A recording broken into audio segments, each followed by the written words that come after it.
Muito boa noite, bem-vindos ao Noite Informativa. Esta semana foi marcada pela polêmica sobre o exercício da atividade médica em Moçambique. A Procuradoria-Geral da República disse que a Ordem dos Médicos não deve impedir o exercício de medicina a pessoas autorizadas pelo Ministério da Saúde. A Ordem dos Médicos rebateu o pronunciamento, afirmando que a inscrição ou reconhecimento da ordem é obrigatória para todos. Vamos acompanhar. Tem havido esse conflito de saber se quem vem ao abrigo de acordos de cooperação as suas habilitações estão reconhecidas pelo Ministério da Educação e reconhecido pelo Ministério da Saúde, se tem necessidade de se inscrever na Ordem dos Médicos. Aí é que está o problema. É a interpretação que tem havido do artigo 556 do Código Penal, que prevê, para aqueles que não têm título, nem autorização, nem homologação de nenhum diploma, prevê pena de 6 meses a 2 anos. Agora, não há nenhuma penalização prevista para aqueles que são médicos e que não estão inscritos e que agem e que praticam ato médico. O pronunciamento foi contestado pela Ordem dos Médicos, que entende que todos os médicos que exercem atividade no país devem estar inscritos ou ser reconhecidos pela Ordem. A lei diz que a inscrição e reconhecimento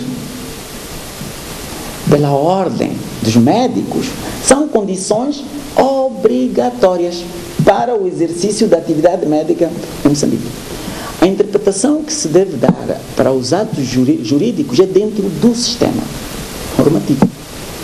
Temos uma lei geral, tudo bem, mas também temos uma lei especial. O Código Penal abrange todas as atividades. Estamos a falar dos advogados, estamos a falar dos engenheiros, estamos a falar de todas as atividades. Por isso que reiteramos que, de facto, houve algum equívoco no posicionamento da Procuradoria-Geral da República. Ora bem, e vamos a esta altura a debate. Portanto, o nosso primeiro tema é mesmo ligado a este assunto. A sexta-feira, habitualmente, recebemos o Dr. António Frangules. Dr. Frangules, muito boa noite, bem-vindo aqui ao espaço. Como é que olha para esta polémica? É legítimo que uma área tão sensível como esta, cuidar de vidas humanas, estejamos a debater quem deve e quem não deve ser reconhecido para exercer as funções? Muito boa noite, telespectadores, e queria muito brevemente falar aqui de uma questão prévia. Sim. Eu venho logo aí a seguir. Ok. Todos temos estado a acompanhar o ilustre trabalho da doutora Rita Freitas. Sim, da INEI. Da INEI. Que dizer dos seus desabafos que vêm aí em alguns órgãos de comunicação? Trabalhamos na base de esmolas por falta de recursos. Ok. Ora, o meu comentário é que ela é a cara do consumidor, do elo mais fraco no negócio, consumidor e o vendedor. Ela tem feito um papel extraordinário no combate, portanto, contra a corrupção e o desrespeito do consumidor. Como ela está a ser aplaudida por todo o povo, está já a pagar a fatura de ser trabalhadora zelosa, respeitadora do seu patrão e incorruptível. Aliás, esta semana foi implacável, com grandes grupos a serem anunciados, a serem detectados irregularidades, grupos como Maeva e outros, portanto, detectaram irregularidades nestes, digamos, colossos que movimentam a economia do país. Exato. Então, é por isso mesmo que eu estava a dizer que os desabafos dela têm, portanto, uma explicação, espelham aquilo que é a nossa triste realidade. Okay. Quando alguém em Moçambique é humilde, incorruptível e trabalhadora dedicada. Portanto, eu queria, portanto, dar os parabéns, encorajá-la. Eu sou uma gota no oceano, mas eu quero dizer que tem o meu voto, que ela continua assim. E para a STV eu tinha uma proposta, portanto, a STV devia criar os heróis STV. Os bons exemplos são para ser copiados. Nós temos, por exemplo, em Portugal, os heróis CMTV. Há de vir patrocínio de todo lado para este tipo de pessoas, portanto não é só a doutora Rita, noutros campos, até porque é de maneiras que vai incentivar que noutros campos também apareçam indivíduos que não olham, portanto, para a sua vida desinteressadamente, vão se bater em relação às suas funções.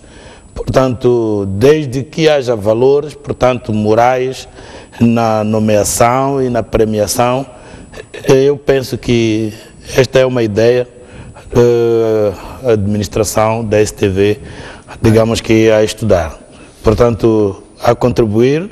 Ao lado disso, queria também parabenizar a CIM, trouxe uma novidade na forma, portanto, de denunciar, portanto, as falcatruas que se têm cometido no nosso país, tem trazido a cara das dívidas ocultas acima de tudo. Okay. Como uma forma de indignação e repugna por ter a Assembleia e a bancada, portanto, maioritária, ter votado aquilo que é uma corda ao pescoço de uma, duas gerações. Portanto, a CIP tomou uma iniciativa e eu vi uma coisa similar em Angola. Um determinado general, eu perguntei e contaram-me essa história, estava a fazer a sua ginástica matinal e passou por um sítio onde estava lá um daqueles seguranças privados, acho que num hotel ou numa casa privada qualquer.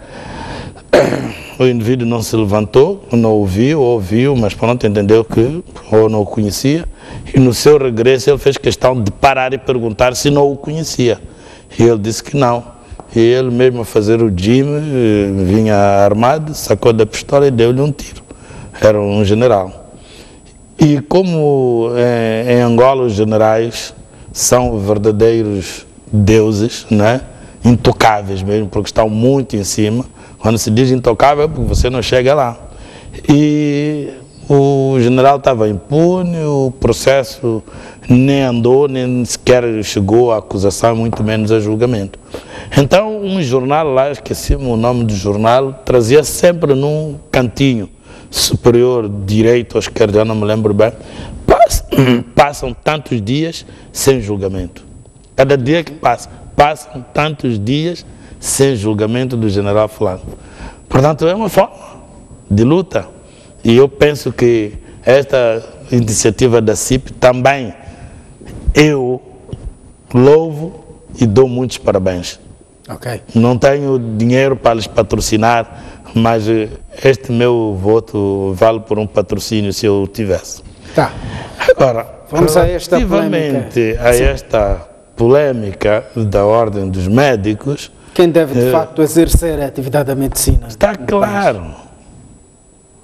Está claro. Isto não é só na medicina. Olha, aqui, feliz ou infelizmente, está a falar com aquele que lavrou nesta lei da Ordem dos Médicos. Eu até pensei que existisse uma outra, por isso fiz questão de pedir para ver, é ainda a de 2006, 2006, e eu fui deputado de 2005, portanto, a 2009. E na Comissão dos Assuntos Jurídicos. Se alguém pudesse, eu não tinha experiência, se alguma vez voltasse para lá, eu saberia o que fazer. Portanto, eu teria guardado a proposta de lei que veio do governo. Okay. Para comparar com esta, não tinha nada a ver. É em relação a esta que eu participei e em relação à lei também que cria a autoridade tributária. Onde o ministro, né, subordinava, portanto, o presidente da autoridade tributária devia responder ao ministro. E eu disse, não, se assim não é preciso ser aprovado por lei, basta um diploma, um decreto-lei do Conselho de Ministros. Já discutimos, eu paguei essa fatura, mas com muito orgulho. E esta lei também da Ordem dos Médicos, eu sei que há médicos que têm conhecimento disso, né? Na altura, o próprio ministro ficou chateado com as alterações que foram feitas à lei e não aceitou que se apresentasse a lei na plenária da Assembleia da República com PowerPoint, porque já não era aquela lei que contava, porque trazia alterações substanciais. Mas de onde é que vêm essas alterações? Vêm simplesmente de uma pesquisa, de uma leitura do direito comparado, de ver as outras ordens de outras ordens jurídicas. Eu até comecei por outras ordens que já existiam. E eu lembro-me que li quase toda a lei da Ordem dos Engenheiros que já existia. Ora, a Ordem dos Médicos não devia ser a exceção. E nem a autoridade tributária devia ser a exceção. Hoje a autoridade tributária é uma verdadeira autoridade tributária. E a Ordem dos Médicos também o é. E uma das competências é exatamente o de dar a carteira. Quem dá a carteira para você advogar em Moçambique?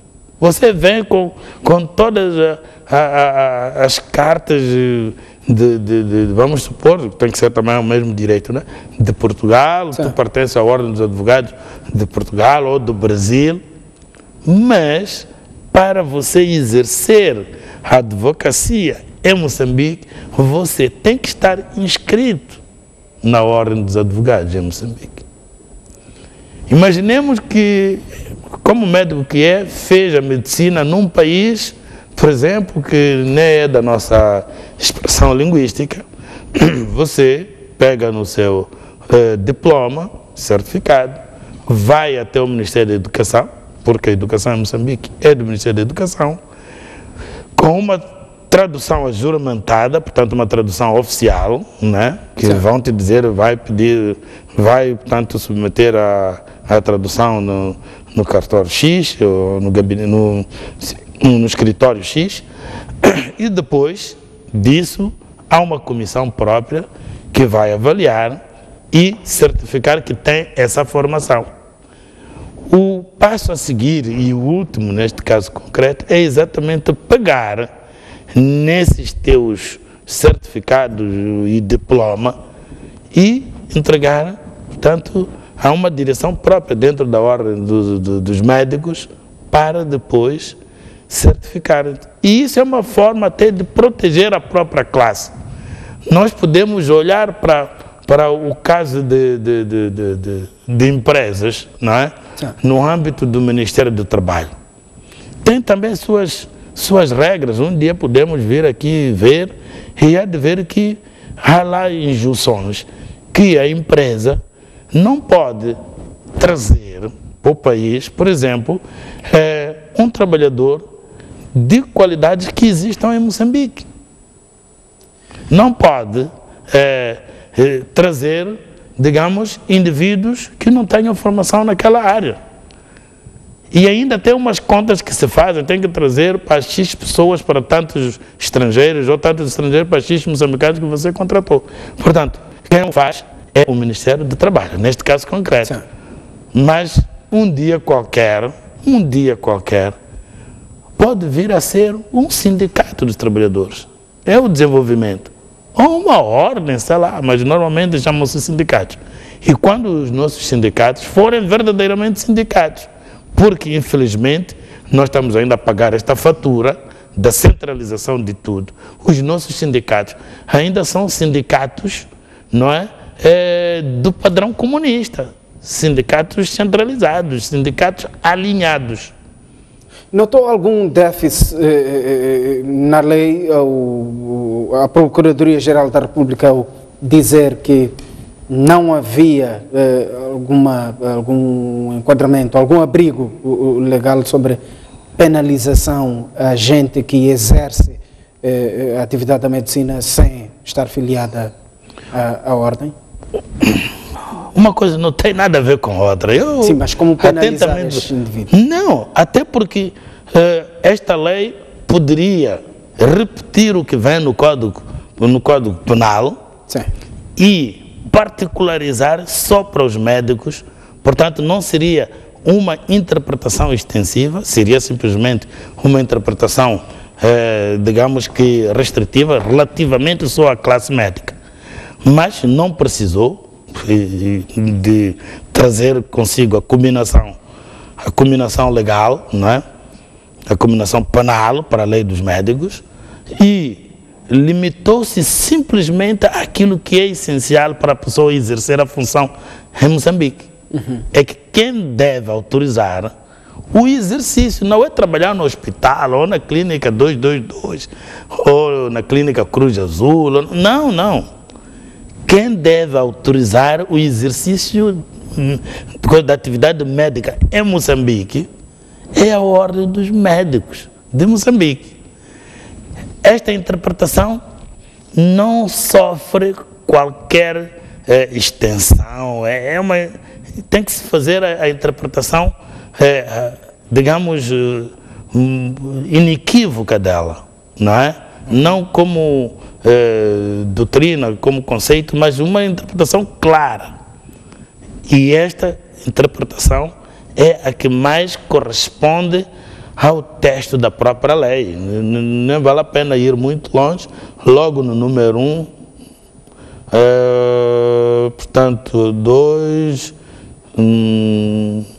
portanto, ainda no seu preâmbulo vem, tanto 2, a inscrição e reconhecimento pela ordem são condições obrigatórias para o exercício da atividade médica em Moçambique. E é a ordem dos advogados que faz essa inscrição e dá a carteira profissional. Okay. Portanto, eu penso, e eu lembro-me na altura, eu até vou dizer na altura qual era o grande problema, que nem era problema, sim, não é? E até chateado, uma vez o ministro chegou a desabafar nos seguintes termos: e eu vou mandar vir tantos médicos que eu quiser de Cuba, que não sou obrigado a seguir a ordem dos médicos. O ponto é precisamente essa. A pergunta seguinte que eu ia lhe colocando é mesmo essa. Da cooperação. No âmbito da cooperação, este debate não vem reacender mesmo a propósito de médicos que entram para o país sob chancela dessa cooperação com o Ministério da Saúde? Exatamente. Tanto mais que aquela interpretação da Procuradoria é uma interpretação, digamos que política. Porque a cooperação é uma cooperação Estado-Estado. Os Estados são sujeitos de direito político. E aqui a Ordem dos Médicos apenas quer proteger a classe dos médicos. Não é protecionismo. Okay. Deve-se chegar aqui a um consenso. Não se trata de protecionismo. Isto nós encontramos em vários países, a proteção à sua indústria, etc, etc. Neste caso é a proteção da classe. Por quê? Eles têm uma série de razões. Num debate eles têm mais do que eu argumentos para poderem mostrar que às vezes há razões de limitação de um médico. Imaginemos que é um médico, não sei como é que eles chamam, de clínica geral, não é? Sim. Enquanto eles têm tantos médicos de clínica geral, por exemplo, sem ocupação. Eles defendem isto. E depois tem outros aspectos. Os aspectos de esses médicos, por exemplo, não digo dos cubanos, mas médicos, né, estrangeiros, como acontece em outras áreas, a receberem mais do que os nacionais, fazendo a mesmíssima coisa. Quer dizer, aqui nós temos que entender que estas ordens, estas classes, não é, agremiações, ok, surgem para defender os seus interesses. A CTA, que nós conhecemos, que é também uma agremiação dos comerciantes. Existe para defender os seus interesses para poder serem melhor defendidos que o Estado a defender. Okay. Porque toda a atividade, ao fim e ao cabo, não é? O Estado é exatamente a pessoa quem deve, portanto, velar.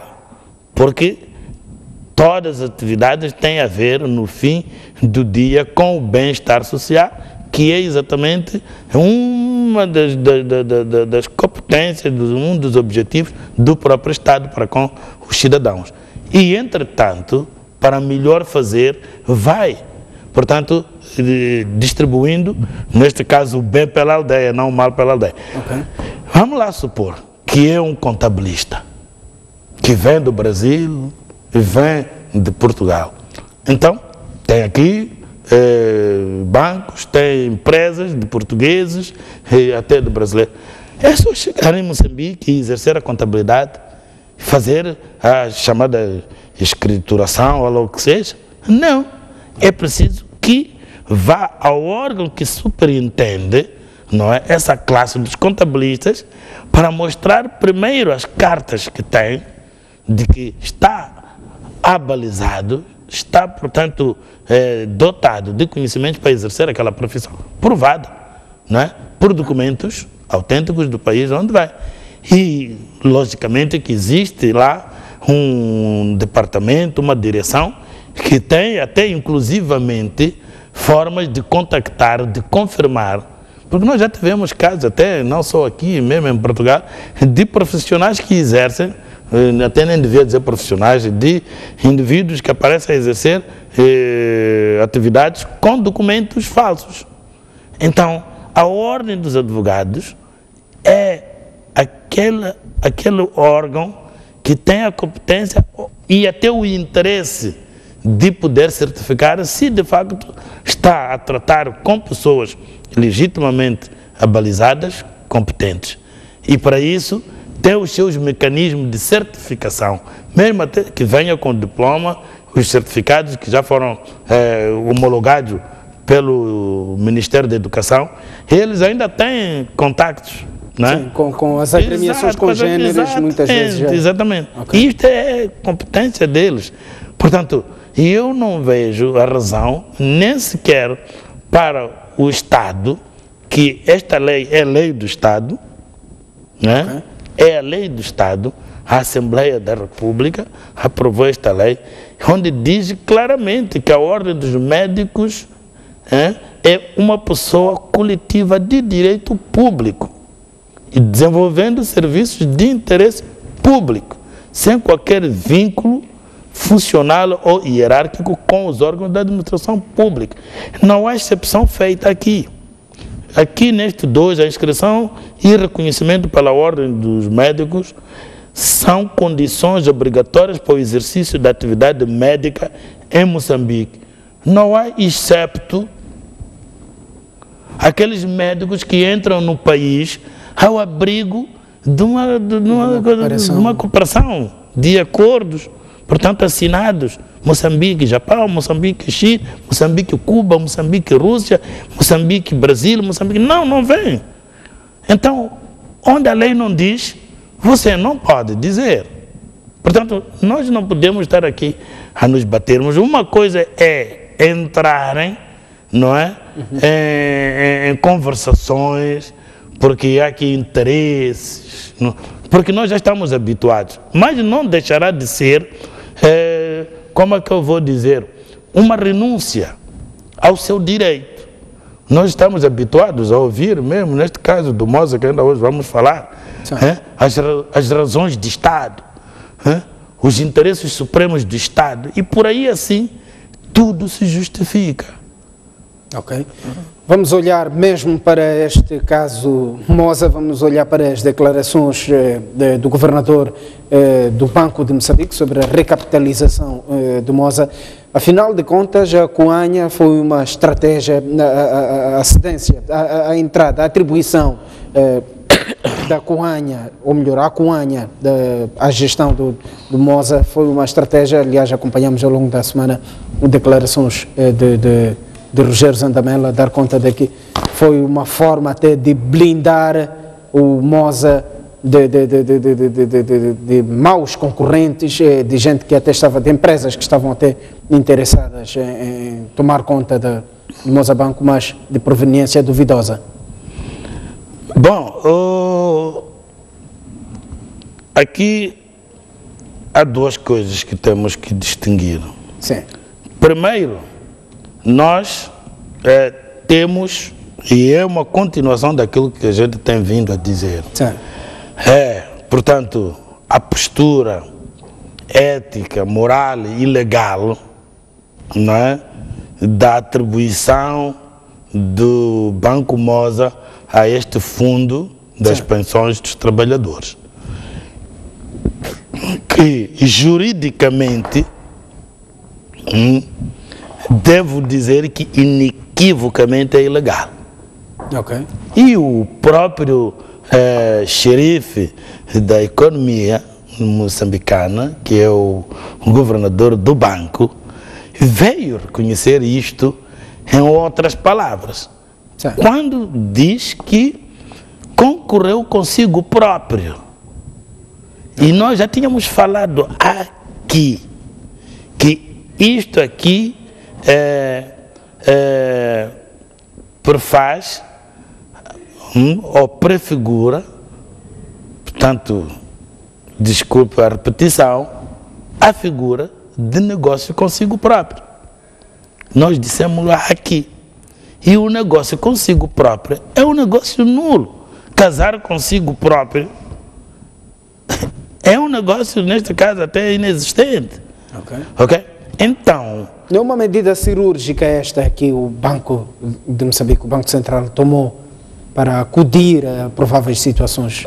Sabe, é que nós ainda somos um Estado que está a sair de um determinado Estado para outro. Está a ser difícil sair deste primeiro Estado. Daí que a gente, qualquer coisinha, nós temos justificações nas razões do Estado. E isto está a perigar a própria democracia. Porque a democracia é um Estado de lei, do primado da lei. Quer dizer, a lei tem de ser o teto e a justificação de toda a atividade, de toda a atuação. Então, nós não podemos violar princípios éticos, princípios legais, a pretexto de qualquer razão, de razão de Estado. O que é isso de razão de Estado? Razão de força maior, razão superior de gestão.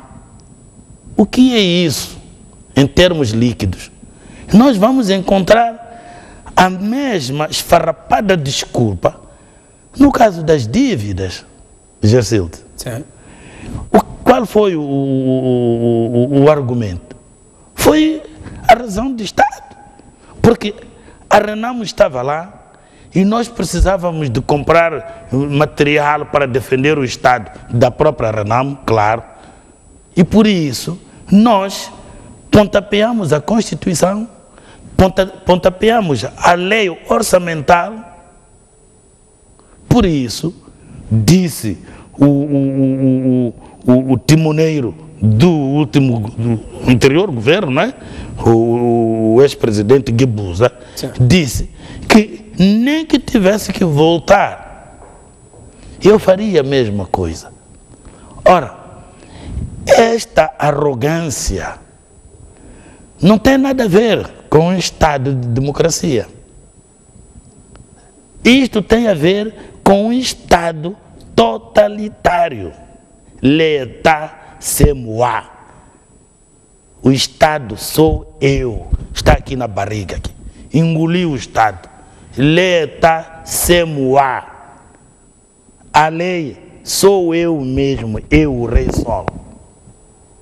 Dizia o Luís XIV, da França.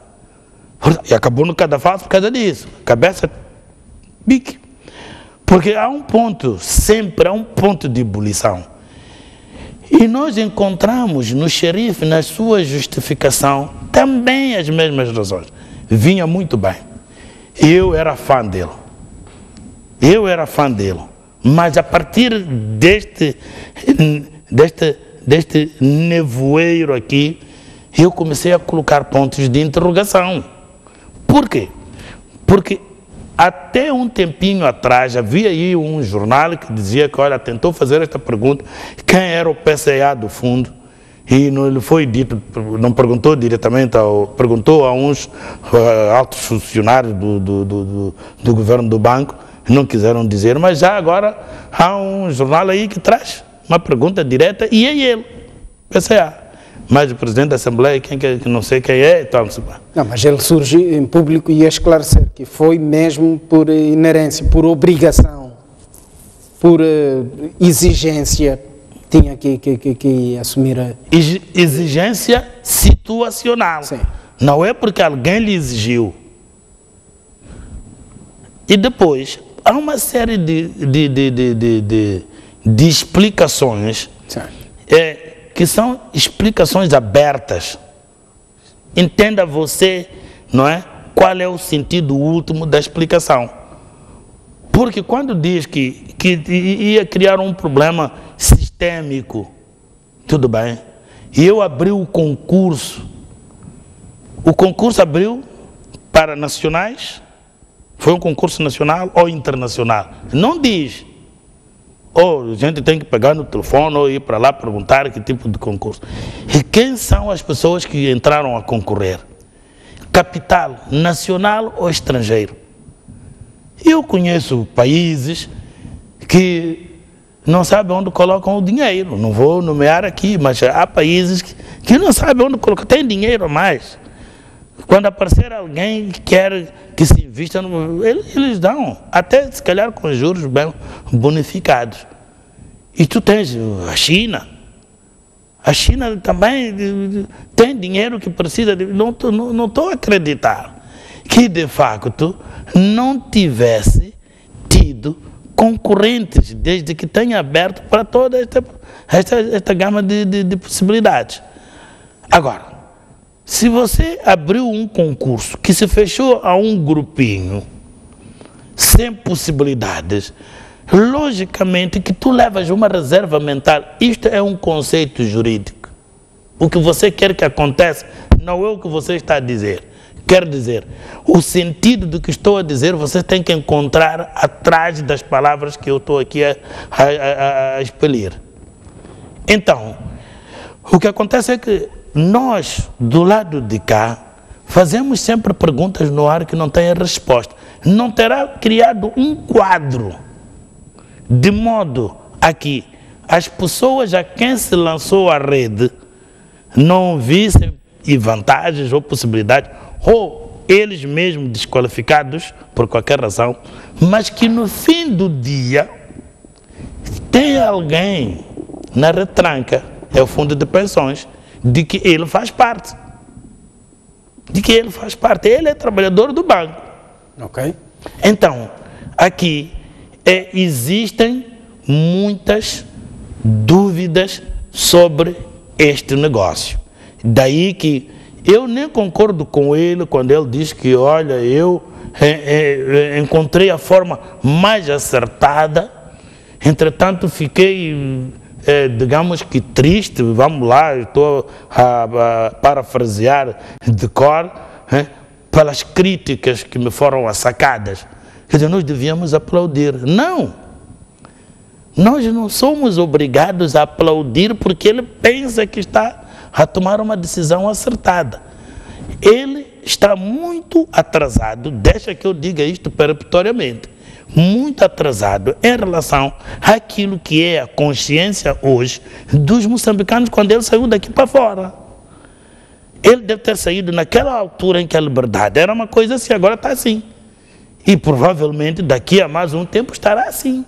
Isto não se mantém. Há coisas que nós fomos ficando, digamos, reduzidos e tudo mais. Mas no capítulo da liberdade, O moçambicano é a única riqueza que conseguiu até agora conservar. É um bem maior.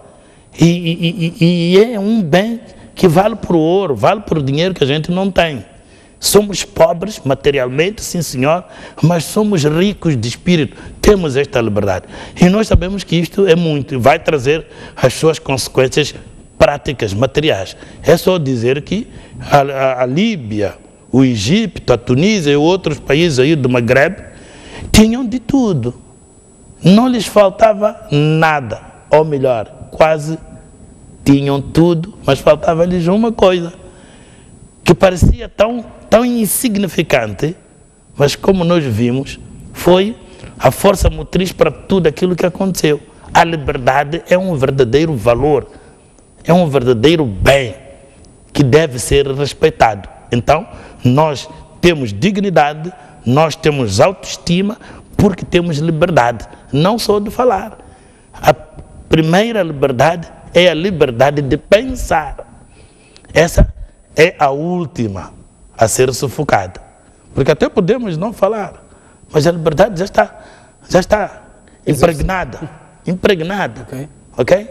Então, mesmo que estejamos proibidos de dizer, proibidos de escrever, mas proibidos de pensar, é que é impossível. Então, ele devia aplaudir-nos a nós. Pelo contrário, porque o exercício desta nossa crítica quer traduzir uma riqueza do moçambicano que ele também faz parte, ok? E esta riqueza é um bem, digamos, espiritual, mas bastante nobre. É como quem fala de uma fotografia dos pais que não tem outra fotografia, aquela memória que ele tem.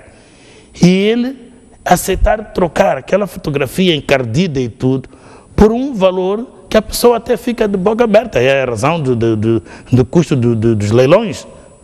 É um valor espiritual. É um valor... Chamados bens infungíveis. Infungíveis, exatamente. Enquanto que 1 milhão eu posso levar em notas, como posso levar em cheque, devolver-te, dou-te um cartão de crédito com 1 milhão aí, estou a pagar a dívida, é um bem fungível. Agora, essa fotografia é verdadeiramente um bem fungível. Então, quero dizer também que a liberdade, a consciência é um bem infungível que o governador do banco tem que também reconhecer. E eu vou contar a última coisa. Meu filho é um dos que concorreu para entrar no banco, um concurso que ainda não se divulgou os resultados por qualquer razão. Ele disse, agora é que eu não vou entrar mais. Mas por quê?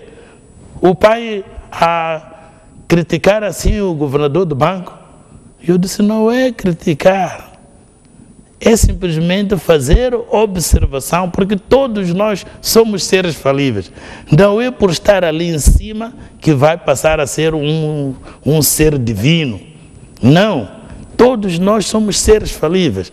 Ele, quando errar, nós temos que dizer, é a nossa função. Nós aqui não fabricamos arroz, nós aqui não fabricamos nem medicamento, nem dinheiro, não fabricamos nada.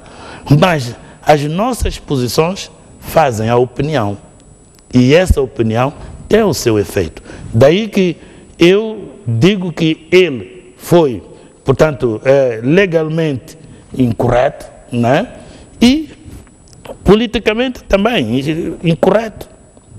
Porque ele reitera que a solução encontrada é a mais acertada, eu dizia aqui, né? E que salvou um banco, embora violando a lei e a ética. Eu não concordo. Aqui vamos nos bater. Eu sei que há de trazer todos os argumentos, mas nada justifica, porque sabe, Gerzilde, nós vimos os últimos 2 conflitos. Se você for a perguntar, os autores, os arquitetos daqueles 2 conflitos vão te trazer as mesmas esfarrapadas desculpas de razões de Estado. E depois, com todas as atrocidades e violações, à mistura. A justificação é a mesma, razões de Estado. Depois, criação de grupos de terror para eliminar outras pessoas. moçambicanos, por mais que não fossem moçambicanos, os tais esquadrões de morte. A justificação é esta a razão do Estado. Por quê? Porque o Estado não pode estar em causa por causa do indivíduo. Mas quem disse? Tem que ser um tribunal. Existe uma lei, que é a lei dos crimes contra a segurança do Estado. Então, se assim o é, prenda a pessoa, entrega aos órgãos apropriados, é acusado, é julgado e condenado. E nós, em Moçambique, não temos pena de morte. Então, para dizer o quê? Que esta coisa de qualquer coisa é razão de Estado, qualquer coisa é razão de Estado, porque, quer dizer, saiu tão mal, eu pelo menos como jurista, quer dizer, aquilo que aprendi na Faculdade de Direito, nos melhores momentos, dos últimos momentos do Direito, na Faculdade de Direito da Universidade Eduardo Mondlane, olha, arrepia-me o cabelo, porque eu não consigo encontrar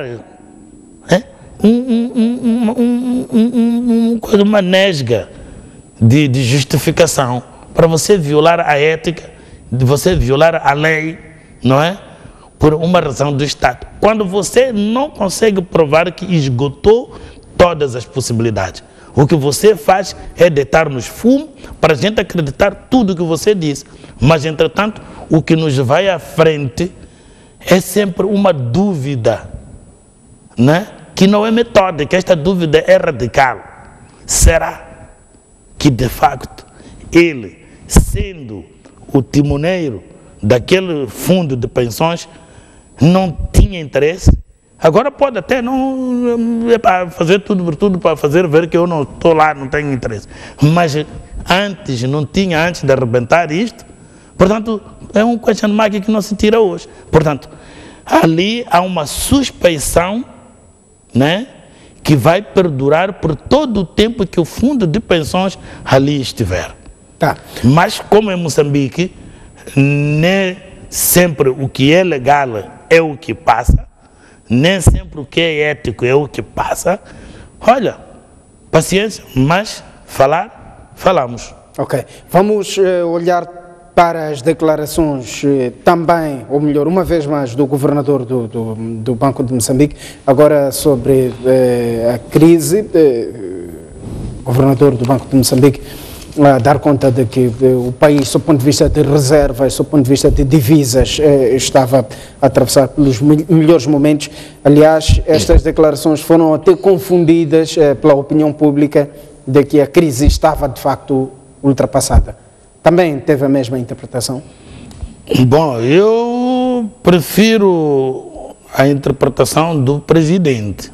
Ok. Não tenho razões nenhumas, mas senão de dizer, bom, o presidente preferiu o conceito retoma. Sim. Do que o conceito fim da crise. Ok. Porque o fim da crise não está provada. Tem que mostrar, tem que explicar. Para além, digamos, do formalismo, não é? E os fáceis de como fazer as coisas. Quando esta crise começou, eu lembro-me que, ainda que fosse por pressão, o governo foi aonde? Para a Assembleia. E lembro também, parafraseando, digamos que teoricamente, de cor, as palavras do ministro da Economia, pediu-nos para que nós nos preparássemos para dias piores, que estavam por vir. Portanto, significava que vem aí a crise. E, de facto, uns mesitos depois, estávamos a começar a ver a crise, a subida vertiginosa de tudo. Sobretudo da moeda operacional, que acaba, portanto, afetando tudo. Tudo bem, formalmente foi para a Casa do Povo, dirigir-se para todo o povo. E, entretanto, o fim dela já vem nos órgãos de informação, de comunicação social. Quer dizer, eu acho que aqui há qualquer coisa que não está a bater na bitola. Uhum. Porque isto é um Estado. E eu devo dizer com toda a franqueza que eu sou dos que defendo um Estado, um governo, desculpe, uma administração aristocrática, tecnocrata. Quer dizer, o indivíduo, para além da confiança política, tem que ter provas de ter sentado num banco algum tempinho para poder receber alguns prolegômenos de como deve, portanto, alguns rudimentos de como deve fazer, deve administrar, deve se posicionar, deve falar. Quer dizer, porque isto está a parecer um circo, e depois um circo que não tem programa. Se é o homem do leão que entra primeiro, se vê o carrossel a seguir, ou se vê antes, quer dizer, está a ficar um circo, não é? Até certo ponto espalhafatoso. E isto é um Estado. Isto é perigosíssimo. Nós não podemos dizer que isto... Não porque é criticista, não porque... Não pode. Vejamos, por exemplo, um exemplo, que também está agendado, mas só para ver. O presidente diz, temos retoma. O governador do banco, estamos no fim da crise. O ministro dos transportes, olha, exatamente por razão da crise que nós temos, não é? Embora tenha dito que há aí zonas em que as crianças estudam debaixo da escola, entendo que foi um lapso de língua, queria dizer debaixo das árvores, que eu vi, por exemplo, em Choco, atravessei uma vez Choco para sair de Chibuto e vi isso. Ora, mas também não estou pela caricatura do machibombo avariado, mas estou na contradição. Um está a dizer que é o fim da crise, outro retoma. Um alinhamento. Exato. Outro está a dizer que estamos no tempo da retoma. Tempo da retoma, sim senhora, o que é retomar? É voltar, não é? Mas não quer dizer o fim. Não quer dizer o fim da crise, porque esta crise, por outras razões, vai nos acompanhar por mais tempo. E, entretanto, há um outro da mesma equipe, né? Do mesmo governo, que vem dizer, o presidente é o chefe do governo. Eu já disse aqui por várias vezes que não é o primeiro-ministro. O primeiro-ministro é o chefe da equipe, do Conselho de Ministros, mas do governo é o presidente ao mesmo tempo da República. Estamos no presidencialismo. E os ministros, seus ministros, o governador do banco, embora não faça parte do Conselho de Ministros, mas lato sensu é governo do Moçambique, por isso se chama governador também. Ora, não fica bem. Um diz que está no fim, outro diz que retoma, o outro diz nós estamos em crise, por isso os machibombos avariados têm que ser aproveitados para servirem de sala de aulas. Ora, aquele saiu de onde aquele ministro? Não sai daqui, deste governo? Quer dizer, isto está criando uma caricatura que é pena porque temos poucos caricaturistas. Se fosse no mundo da caricatura, acho que até o Estado havia de um dia chatear-se, né? Havia de chatear-se, porque os caricaturistas também mexem com as sensibilidades. Mas pronto, nós ainda não temos. E, entretanto, eu tenho sérias dúvidas que a crise esteja no fim, porque por aquilo que eu até já li escrito na nossa imprensa, aqui, nós vamos pagar de juros 3 vezes por estes inadimplências, incumprimentos de pagamento, portanto, das tranches nos prazos aprazados, passa o plenário, portanto, nos prazos certos, utilizando, portanto, a linguagem jurídica, até bancária, nos prazos certos, nós vamos pagar, não é? 3 vezes e mais. Olha, já não há jantares de borla nem pão para malucos. Ok? E há creio que foi Napoleão Bonaparte que disse, se não é para, desculpe-me também a memória, tem a sua razão, que disse que entre Estados não há amizade, há interesses. Portanto, Aí é que está a grande apreensão, porque são os nossos filhos, netos e até se calhar bisnetos que vão pagar isto. O que é que acontece? Nós estamos todos os dias a dizer ao mundo, e mesmo que não disséssemos, o mundo via Google, via não sei o que, haveria de saber que nós estamos cheios, né, de riqueza potencial. Portanto, não somos ricos, mas estamos cheios de riqueza.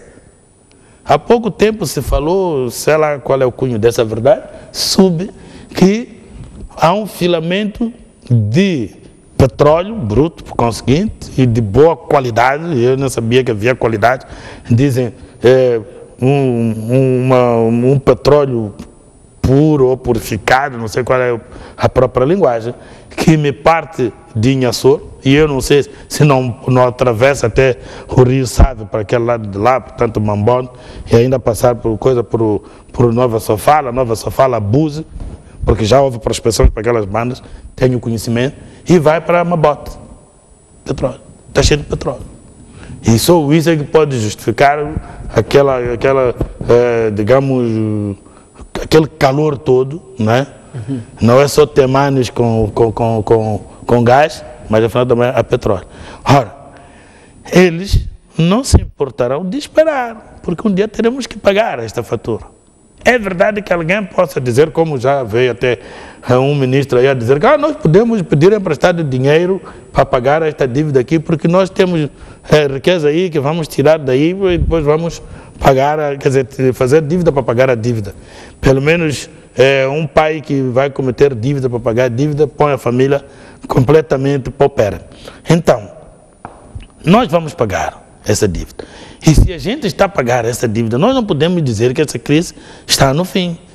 É verdade que não vai continuar nos mesmos termos, há uma retoma, e diria mais, mesmo que a gente venha a pagar, há uma questão que deve ser colocada e que se deve tomar consciência, é que esse dinheiro faria muito bem a fazer o bem-estar social do que nos bolsos de um punhado de pessoas. Ok. António Frangulhos, vamos olhar para o último tema, um tema que mexeu com a sensibilidade dos moçambicanos, que é a transformação de autocarros como salas de aula. Declarações do Ministro dos Transportes e Comunicações, Carlos Mesquita. Não caíram bem essas declarações para a opinião pública? Esta proposta de reciclagem de machimbombos e oferecer ao Ministério da Educação para albergar alunos? Não está a desistir o caso Kodam. Não. Há de passar por ele. É que da agenda era o último ponto. Tudo bem. Eu já recebi algumas críticas e eu gosto de críticas, por acaso não sou daqueles que fica zangado, assim, se não for de má fé. E devo dizer que eu não tenho nada, aliás, ele mesmo tem a certeza, porque não nos conhecemos de nenhum canto. Desculpa, o frio tem das suas.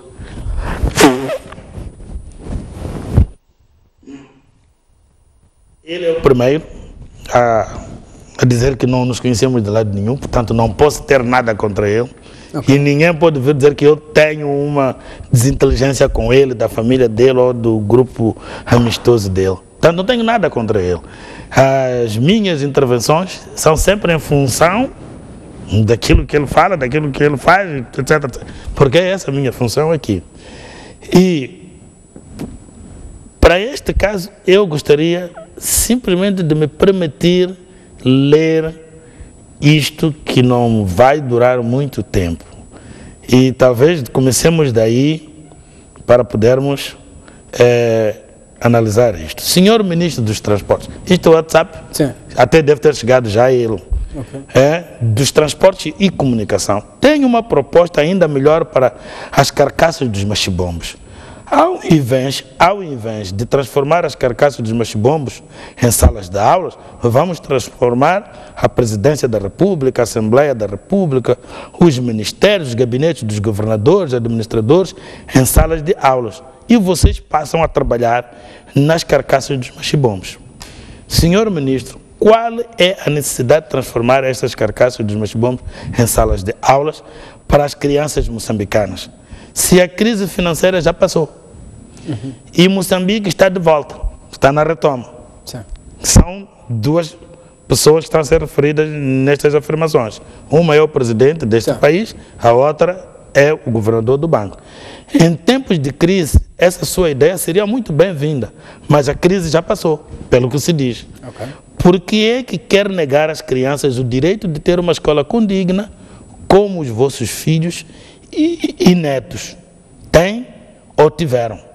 Não negue às crianças o direito de ir a uma escola convencional, normal. Estudar ao relento e no chão não é normal, é vergonhoso num país onde os governantes vivem em palácios, andam de grandes carros, constroem grandes edifícios para os ministérios, para o Banco de Moçambique, enquanto não há escolas suficientes e os hospitais estão em ruínas e parecem museus. Transporte é transporte e sala de aula é sala de aula. Não confundam as crianças. Se não há salas de aulas e escolas suficientes, se não há, aliás, é por culpa vossa. Vocês conseguem, é preciso muita coragem e falta de vergonha. Andar de Mercedes, já estão a tocar a Assembleia. Andar de Mercedes, viver em palácios, aliás, os governantes do Conselho de Ministros também têm Mercedes, né? E receber salários altos e muitas regalias e até viver em hotéis pagos pelos dinheiros do Estado, enquanto as crianças estudam ao relento, outras no curso noturno por falta de vagas, salas, professores, condições. Os serviços nacionais de saúde não abrangem a toda a população e são tão precários e problemáticos. Vocês têm muita coragem de olhar o sofrimento da maioria da população e achar que isso é normal. O dinheiro das dívidas da Ematum, Mami e Proíndico seria suficiente para resolver os principais problemas da educação e saúde, mas preferiram investir na pesca do atum e na guerra com a Renamo. Okay. Que fique claro que o reaproveitamento das carcaças dos machibombos não é uma boa ideia. Ora, o que é que está a acontecer? Isto não é diferente daquela ira e revolta que se acendeu quando foi da vez dos Mercedes. E eu dizia aqui que para mim o problema não era dos Mercedes, o problema era do timing. Okay. Porque se aqueles Mercedes têm recebido ao mesmo tempo com o governo, o Conselho de Ministros, antes da crise, não havia problema. Mas no tempo em que esses Mercedes vêm, o presidente, que é uma presidente da Assembleia, ou a própria comissão permanente, devia ter sido prudente, dizer que não é momento apropriado. Aliás, naquela Assembleia, foi o governo, na pessoa do ministro da Economia, anunciar medidas de contenção, que nós estamos a ver. E depois encontramos declarações espalhafatosas daquele chefe de departamento, sei lá se do Tesouro ou do Patrimônio, que vinha dizer que aquilo não é nada. Não é nada, está a falar de Mercedes que custam 5 milhões na atual crise. 5 milhões vezes 18. Portanto,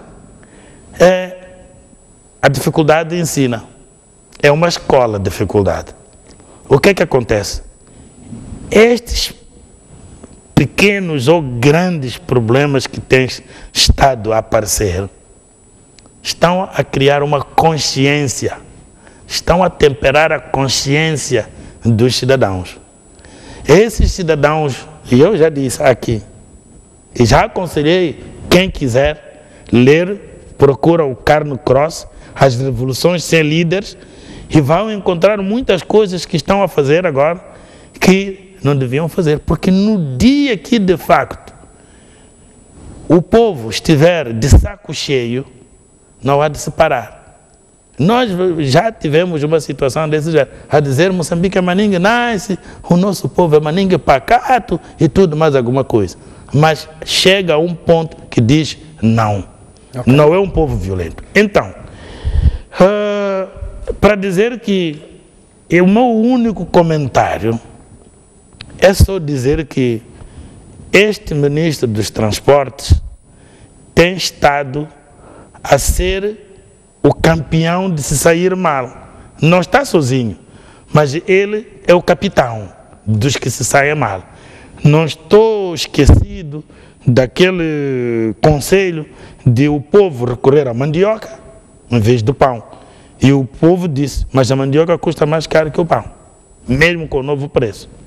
Não me esqueço do movimento do TSEC, e o povo a dizer, mas o TSEC nem preciso plantar, o TSEC sai aí. Quer dizer, não quero dizer que o TSEC não tem aquelas propriedades todas, mas será mesmo a agenda do governo?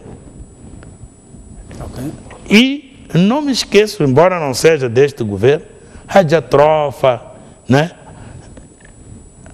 A batata da polpa laranjada vai que não vai, mas quer dizer, o latino, né, diz águila não capta moscas, quer dizer, a águia não papa moscas, não capta moscas, para dizer que a águia é muito superior, até voa muito alto, para vir de lá de cima, lá, para vir catar mosca aqui embaixo, é ridículo. É mais ou menos este o ensinamento que eu quero dizer.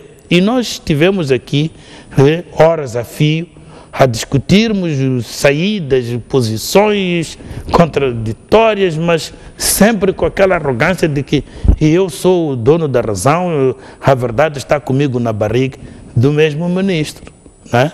Tivemos aquele outro ministro que disse, eu estudei na mesma escola do Fundo Monetário Internacional, para trás para frente. Mas criticamos também.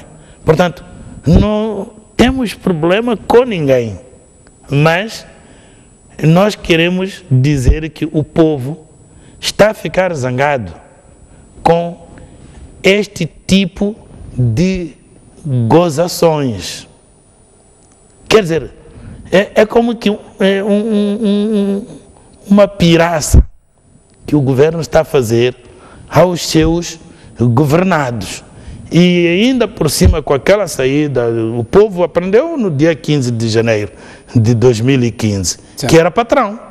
Nunca antes tinha pensado, mas de facto é o patrão, porque a soberania reside no povo. E se esse povo se chateia, aí os dirigentes, até aquele que não sabia que o povo de verdade era o patrão, era o dono da soberania, há de ver que de facto a soberania reside lá. Então, este povo que está cada vez ganhando consciência, já não tem nada a ver com o partido político a que pertence. Isso pode tirar a prova dos novos no terreno. As pessoas estão a ficar chateadas, na generalidade das pessoas. E um dia qualquer vão tomar uma posição. E por isso, o governo, que tem esta responsabilidade de aparecer, não restam dúvidas, tem que ter um pouco de calma, de ponderação e até fazer o TPC quando vai ter com o povo. Debaixo de toda esta crise, sobra tempo para jogar futebol. Assistimos ao longo da semana populares a tentarem resgatar um campo no bairro Bagamoio, cidade de Maputo, unhas e dentes, dizerem que o campo era da pertença da população e que estava a ser expropriado. Como é que olha para este movimento que foi criado? Bom, eu prefiro estar do lado do povo e dizer parabéns ao município. Parabéns à população do distrito todo de Cambuquano. Eu já joguei naquele campo, 74, 75, campeonato dos grupos de dinamizadores da cidade de Maputo. Eu era jovenzinho, Lembro-me de ter jogado com Chopal, nos tempos do Laje, ainda fiz amizade, o Anif é meu amigo até hoje, já andamos todos na casa 60 e tal, anos de idade, por aí fora. Por isso, parabéns, porque estão no caminho certo, indubitavelmente. Eu ouvi os diversos comentários, todos no sentido das teorias patrimonialistas, sim, e esquecendo-se de que a coisa na teoria gnosiológica vem sempre depois do sujeito conhecente, cognoscente. Quer dizer, o homem em primeiro lugar, a coisa em segundo lugar. O mundo, apesar de existir há milhões de anos-luz, chama-se mundo. É mundo porque o homem disse que você é mundo. sim. Este copo é copo porque o homem disse que você era copo. A água, idem. Mas a água sempre existiu, antes do homem até. O copo pode ser que não. Mas, como recipiente, existe, porque se existia homem para beber a água, bebia em algum recipiente. Mas a água, tenho a certeza, até dizem que é a primeira coisa que existiu. Ora, o que acontece? Às vezes nós falamos de situações e não colocamos a lógica nas coisas. Para mim, a lógica é que deve me auxiliar nas minhas interpretações. Ok? Sim. Ora bem, aquele campo está incerto numa determinada zona que existiu sempre população antes da CODAM. Sim. Acredito que a CODAM, não é, requereu ao Estado e o Estado deu aquele terreno para a CODAM poder implantar, portanto, a sua empresa. Sim. Mas esta coisa de responsabilidade social, será que vem de nós ou já vem antes? Onde há empresas, sobretudo as empresas de uma certa dimensão, não há determinadas obrigações no âmbito da responsabilidade social. Neste caso concreto, o campo é o mínimo. Para os próprios trabalhadores, faz bem à saúde. Para os filhos dos trabalhadores e até os que estão em volta, os que vivem ali à volta daquele bairro. Faz bem à saúde. Ora, se assim o é, significa que aquele campo foi construído para esse fim e esse fim para essas pessoas. Tinham a posse. Quer sejam os trabalhadores, que não devem ser os mesmos agora, né? Mas tem trabalhadores, quer seja a população que existia ali à volta. Tiveram a posse, podem não ter tido o título. Imaginemos que o título é da CODAM, mas eles tinham a posse e posse de boa fé. Têm ou não têm direito a uso campeão, a enfiteuse. E sendo de boa fé, 10 anos, perfaz o direito da uso campeão. Até de má fé, imaginemos que a CODAM nem deu. Eles entenderam, ocuparam o campo, põem-se a jogar, vedaram e tudo mais. Durante 15 anos ninguém veio reclamar. Acredito que aquele campo existe 40 anos e tal. Então, há ou não uso campeão. Isso acontece com muitas outras coisas de que o primeiro dominus, o primeiro dono, o primeiro senhorio, ele tinha o título de propriedade, mas, por exemplo, abandonou. E a pessoa entrou, tomou conta da casa, 15 anos depois. Essa é a posse de má fé. Ele passa a ser, pelo menos, o direito, como tínhamos as casas supervisionadas pela PI, pelo menos a questão da posição jurídica passava para ele. Ok? E, nos casos em que até ele deixou na casa e ficou 10 anos depois, a casa, ele muda dos papéis para o nome dele, não há crime aí, nenhum. Portanto, eu pergunto, Gerzilde, imaginemos que em vez de campo, a CODAM construiu uma escola. de Temor. Construiu um posto médico. E como é que é? Ia destruir o posto médico? Não. Ia destruir a escola? Estaria a funcionar até hoje. Exato. Ia destruir com o fito de que, bom, eu preciso, este é meu terreno, tenho que implantar aqui, sei lá, uma empresa, parece que os chineses compraram e querem implantar. Haveria de fazer? Não.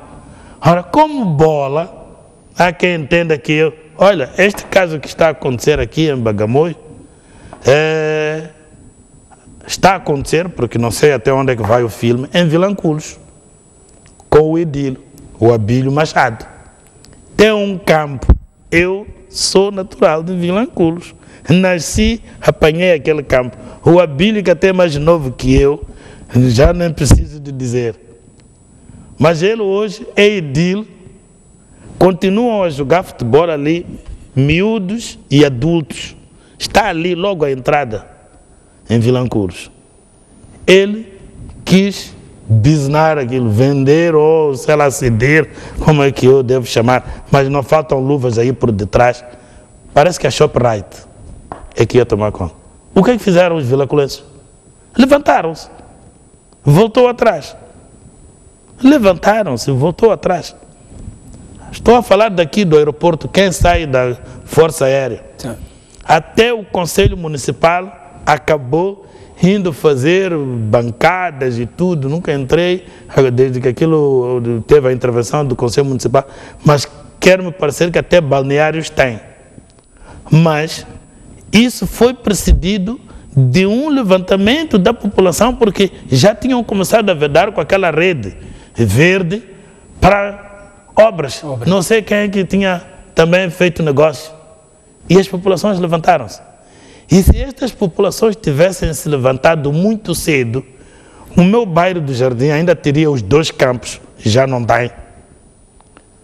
As crianças não têm onde brincar no bairro do Jardim. O bairro do Jardim tinha equipas que até as equipas federadas, quando fossem ao estado da Machave, passavam dali, desviavam uma chibombo do clube Costa do Sol ou Ferroviário para ver aquelas equipas que naquela altura da falta de tudo tinham um uniforme, um fardamento, como se fossem equipas federadas. Hoje não se tem campo nenhum. Resultado, os jovens só bebem, só fumam, não sei que erva aí que fuma, porque o tabaco não tem tanto dinheiro para comprar. E tem a ver também com saúde pública. É uma questão pública. Por isso, está de parabéns, parece que, não parece, o Venâncio juntou-se a esta causa. Eu não tive tempo, mas estou a dizer que estou com eles. E na subscrição, que já parece não é preciso, mas se ainda for preciso, contem comigo, porque de facto nós não temos que pegar a lei, não é? E interpretar assim tão secamente. E eu quero dizer que alguns a esta hora estão a dizer que eles estão a entrar em contradição com as minhas críticas em relação às razões de Estado. É diferente.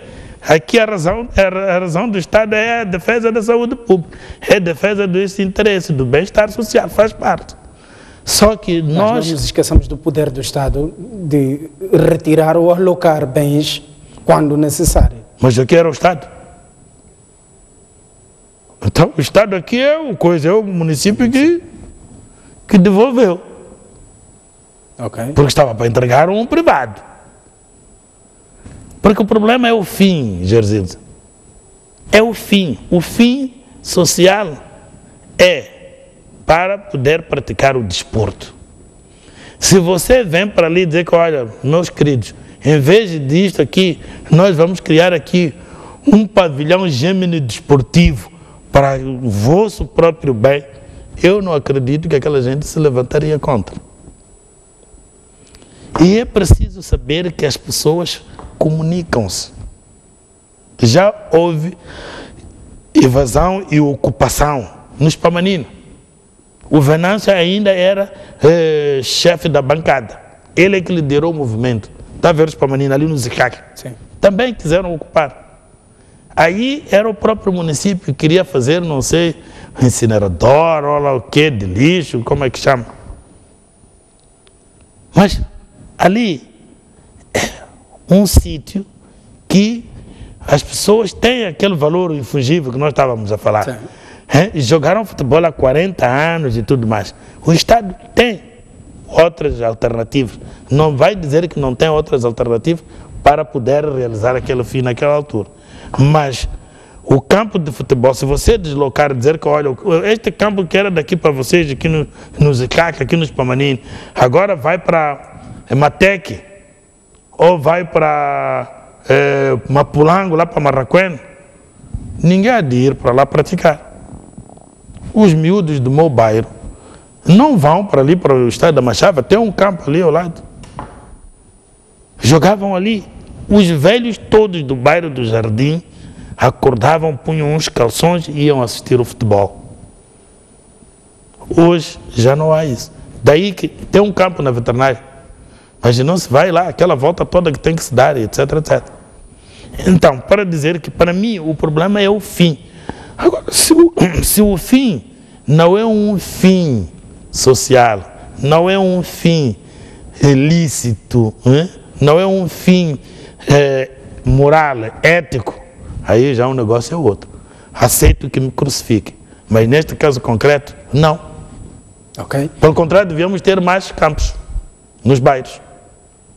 E onde você tem um bairro, tem que ter um campo de futebol, tem que ter um posto médico, tem que ter uma escola, tudo isso. Não pode não ter. Agora, se não tem, qualquer coisa está errada. Qualquer coisa está errada. Parece que aquele terreno que está ali no tanque do Semai do Chamanculo, parece que o nome daquele campo é Lourdes Mutola. E não há nenhum empresário com dinheiro que está a ambicionar aquele local para fazer não sei o quê. Mas tem um fim social. Ele que requalifique a cidade da maneira dele com o Conselho Municipal, apanha aí umas 10 famílias e dá dinheiro para irem para a Matec, para irem para onde, com bons milhões. Quando for para a Matec, não sei se conhece, sim, Guava, você vê ali umas altas mansões.